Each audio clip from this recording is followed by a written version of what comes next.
그런데 위협이 되지 않는 미니 새끼 미사일이야. 새끼란 말을 썼어요. 그래서 유엔 제재가 아니야. 글쎄요, 제가 무식해서 그런지 탄도 미사일이면 유엔 제재입니다. 미국도 북한에 대해서 항상 얘기할 때 핵과 발리스틱 미사일 프로그램이라 그러지, 탄도 미사일 프로그램이라 그러지, 대륙간 탄도 미사일 프로그램, 혹은 미디엄 레인지 탄도 미사일 프로그램, 중거리 탄도 미사일 프로그램, 이런 말 안 해요. 중거리든 단거리든 대륙간이든 미국은 항상 탄도 미사일 프로그램이라 그러고 유엔도 그럴 겁니다. 그러니까 이게 지금 순간적으로 저 말에, 저거 따옴표 안에 말은 다 그 사람이 쓴 말이에요. 미니는 아니고 새끼라 그랬어요. 제가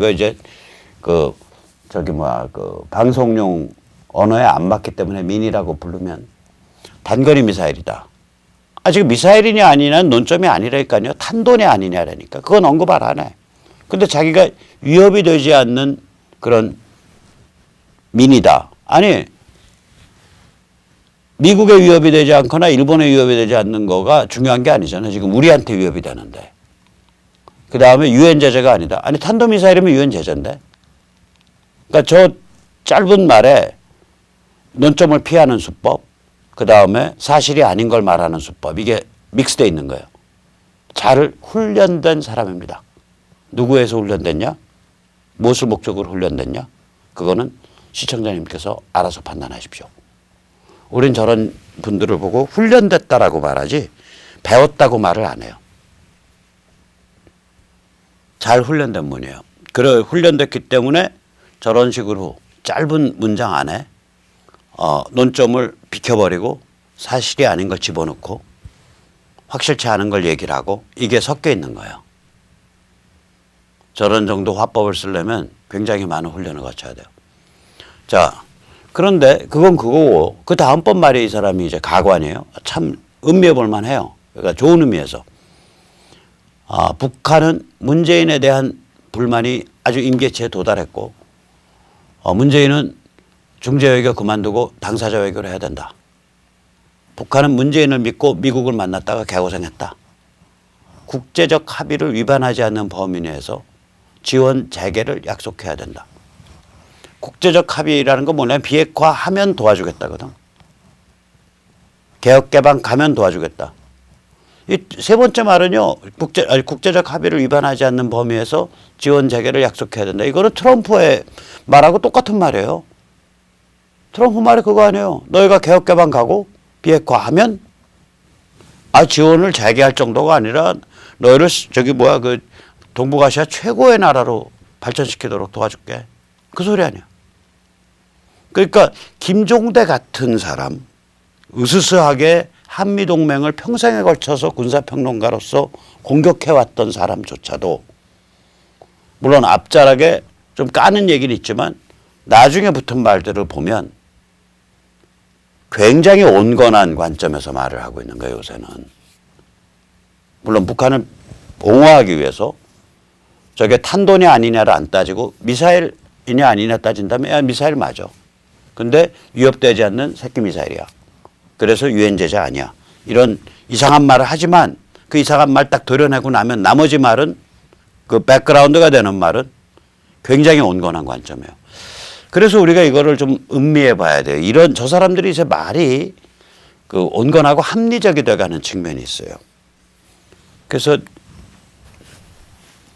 자 보세요. 이게 김종대 한 명의 증상이 아니잖아요. 지금 엊그저께 바로 5월 4일 날 오후에 그러니까 북한이 그 전술 탄도미사일을 쏘아 올린 바로 그 직후에 박지원이 페이스북에서 북한이 저지르지 말아야 될 짓을 저질렀다라고 썼단 말이에요. 정면으로 북한을 비판했다고요. 문정인은 하노이 회담이 끝난 지 한 열흘 지난 3월 12일 날 물론 북한은 엄청나게 두둔했고 또 앞으로 계속해서 문재인 정부의 그 중재 역할이 굉장히 잘 될 거다 이런 말을 앞자락에 한참 깔았지만 그 말 와중에 보면 북한이 또 도발을 해서 그걸 협상용 레버리지로 사용하려고 그러다간 골로 가는 수가 있다. 이런 취지의 말을 했다고요. 다시 말해서 저런 거물들의 촉이 굉장히 좋아진 거예요. 이 촉은 지금 미중전쟁의 대립구도, 그 다음에 미국의 북한 그 최대 압박구도 이게 심상치 않다. 이거 잘못 꼼지락달싹하다가는 미국이 북한을 통째로 접수하는 수 있다. 이런 촉을 가지고 있다고 봅니다. 그러니까 저들의 최근의 발언들을 보면 일단 반미를 접고 그다음에 친중을 감추고 북한과 거래를 하려고 그래요. 문재인이가 그게 언제요? 취임 직후쯤 되죠. 중국을 방문했을 때 베이징 대였을 거예요. 거기서 중국은 태산, 한국은 그 앞에 동산이라고 말을 했었는데 그런 발언 요새 안 하잖아요. 쟤들 전체가 그런 발언 안 해요. 친중을 감추고 있는 거예요. 또 내놓고서 미국을 비판하는 건 어디 저기 철딱선이 없는 김어준이 같은 친구죠. 한 달 전인가 정세현 전 통일부 장관 그 원로를 불러놓은 자리에서 부총리를 불러놓은 자리에서 전직 미국 애들 지를 마음대로 하는 깡패 새끼들 씨발 그렇게 말했죠. 다운표입니다. 저희가 욕하는 거 아닙니다. 그 사람 말을 전 인용한 거예요. 그러면 공중방송인 TBS를 진행하는 공인이 비록 그거는 TBS 그 뉴스공장이라는 공영방송 프로그램은 아니고 자기의 딴지일보 유튜브로 방영된 내용이긴 하지만 거기서 그런 식의 그것도 저쪽에 저기 원로 중에 원로라고 할 수 있는 정세현을 불러놓은 자리에서 마구 내깔긴단 말이에요. 그건 김어준이 훈련을 안 받은 사람이라 그래요. 그 족보에서 제대로 훈련을 안 받아서 그래요. 그러니까 이 제대로 훈련받거나 혹은 진짜 족보에 오랫동안 있었던 사람들은 굉장히 요새 조심한다고요. 말을. 반미 발언 안 해요. 김어준 같은 발언 안 해요. 그럼 반미를 접고 친중은 감추고 북한과는 거리를 두는 그런 지금 패턴을 좀 보이고 있거든요. 저 핵심 중에 핵심들이. 그럼 우리는 저들이 우리가 생각하는 것보다 훨씬 더 유연할 수도 있다라는 가능성을 생각해 봐야 합니다. 우리가 아는 것보다. 그러니까 저들이 저렇게 유연한 식으로 앞으로 점점 더 나가면 한국당에 설 자리가 없어져요.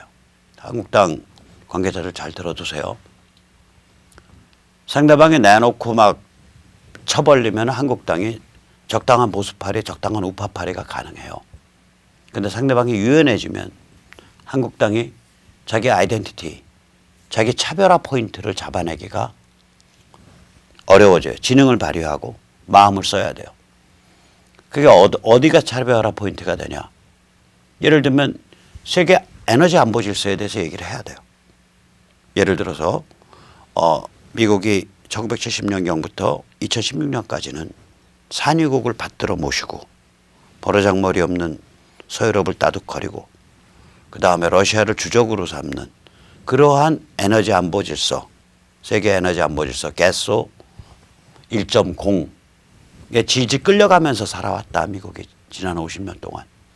그런데 지금은 미국이 세계 최대의 또한 세계에서 가장 경쟁력 있는 에너지 산유국으로서 셰일 혁명, 오일 산유국으로서 이 세계 에너지 안보 질서를 디자인해서 끌고 가고 있다. 이게 2.0이 된 거다. 세계 에너지 안보 질서가. 이런 얘기 해야 된다고. 자, 이렇게 판이 바뀌고 그리고 우리는 이때까지 원전과 LNG, 중동산 LNG로 에너지를 수급하는 방식이었는데 이제는 문재인이 이거를 원전은 폐기 처분하고 전기는 중국서 해저 케이블로 끌어오고 내추럴 가스, 천연가스는 중동에서 들여오는 액화 천연가스, LNG가 아니라 기체 상태로 북한을 관통하는 러시아 파이프라인 천연가스, 즉 북한 관통 러시아 PNG로 바꾸려고 시도하고 있다.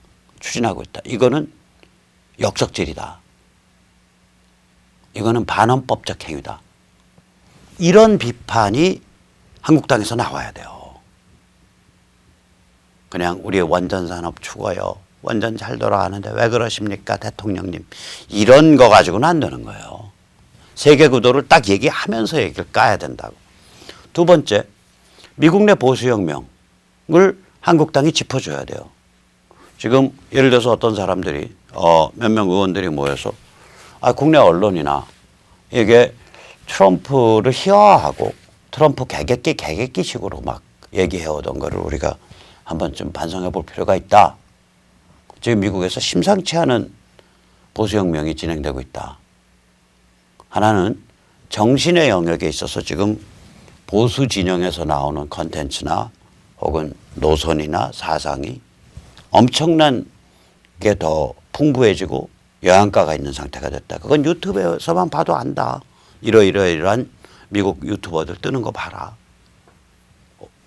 그러면서 몇 명 이름 영어로 거론하세요. 칸네스 오웬스, 그 다음에 피터슨, 그 다음에 프레이저 유니버시티 그런 거 많아요. 그러면서 그 얘기를 해야지.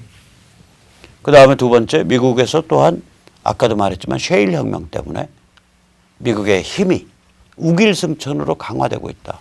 트럼프 진영은 이러한 힘을 100% 이용하려고, 지능적으로 이용하려고 똘똘 뭉쳐있는 그러한 미국 보수혁명의 천병들이다. 이런 얘기를 의원 연찬회 같은 데서 하셔야 된다고, 의원들이.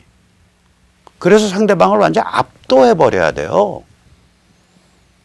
그 다음에 이제 미국의 새로운 세계 전략에 대해서도 얘기를 해야 되고, 그 다음에 지금 미중 전쟁, 이거는 중국의 전체주의 패권 도발에 대한 미국의 세계 질서 재편 반응이고, 미국 안에 1950년대에 만들어졌던 현존 국가위기 대응위원회 Committee for Present Danger가 1950년대 한번 만들어져서 아이젠하워를 그 냉전구도를 계속 끌고 가게 아이젠하워로 하여금 그렇게 유도를 했었고, 1970년대에 만들어져서 레이간 행정부를 탄생시켰고, 그리고 중간에 한번 만들어질 뻔하다가 말았고, 이번에 사실상 세 번째로 다시 현존 국가위기 대응위원회 Committee for Present Danger 이게 만들어졌는데, 이번에는 현존 국가위기를 중국이라고 규정하고 있다. 이건 보통 일이 아니다. 이런 얘기를 하셔야지. 그리고 중국이 무력화되는 중이고, 이 중국 무력화가 어느 임계치를 넘으면 미국이 북한을 통째로 접수해서 해방시키는, 그래서 북한의 자유조선, 자유북한, 자유 노스코리아가 들어올 날이 온다. 우리가 그걸 대비해야 된다. 어쩌면 헌법 3조 대한민국의 영토는 한반도 및 그 부속 도서로 한다라는 것도 고쳐야 될지 모르겠다. 이런 얘기를 해야 된다니까 지금은. 왜냐하면 상대방이 아주 교묘하게 이제 화법이 바뀌고 있거든요. 북한과 거리 두고 반미는 감추고 발톱을. 이런 교묘한 지금 김종대나 이 박지원이나 문정인의 발언을 보세요. 상대방이 이렇게 지능적으로 교묘해지고 있기 때문에 이거 굉장히 빨라질 거예요. 자기들도 살아야 되니까. 오케이? 그럼 한국당은 뭐냐 이거야. 그래서 이게 참 제가 보기에는 참 한심해요. 정신들 좀 차려야지. 정신 차려야지. 자, 그런 의미에서 내일 모레죠. 목요일 날 5월 9일 날 오후에서 30분에 이 자유한국당 원내대표인 나경원 동작을 지역구에 가서 정치심판대회를 엽니다. 우리가 우리 유권자들이, 순수한 유권자들이 국회의원을 투표로 죽이고 투표로 살릴 수 있다는 거를 좀 가르쳐 줘야 돼요. 그래야 정신이 버쩍 들어가지고 제대로 갈 것 같습니다. 이게 보통 일주일에 한 번 매주 목요일 날 6시 반에 열리는데요.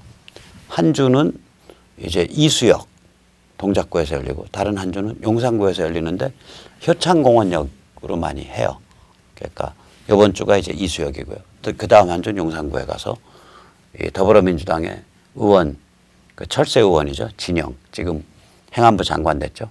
거기 비판하고 또 그 다음 주에는 다시 동작구 가고 이러면서 이제 샘플로 이제 모범 케이스로 동작을과 용산구에 유권자 시민 조직을 만들고자 하는 겁니다. 시간 있으신 분 많이 와주시고요. 아무튼 지금 이제 김정은이가 저렇게 이제 완전 경멸과 혐오의 대상이 된 거거든요. 러시아에서도 그렇고 중국에서도 그렇고 문재인 586 집단과의 관계도 껄끄러워지고 미국은 웃고 있죠. 이렇게 참 불쌍할 정도로 불쌍할 지경으로 개걸레가 돼가는 겁니다. 저렇게 몸을 천하게 굴린 거예요. 이 김일성 영생교 민중 메시아 3대 메시아께서 너무 몸을 천하게 굴리시고 있어서 가슴이 아픕니다. 김정은 청년에게 그럴 바에야 그냥 튀십시오. 튀어서 저랑 유튜브나 하고 삽시다. 이렇게 제가 간곡히 말씀드리고 싶습니다. 오늘 여기까지 모시겠습니다. 감사합니다.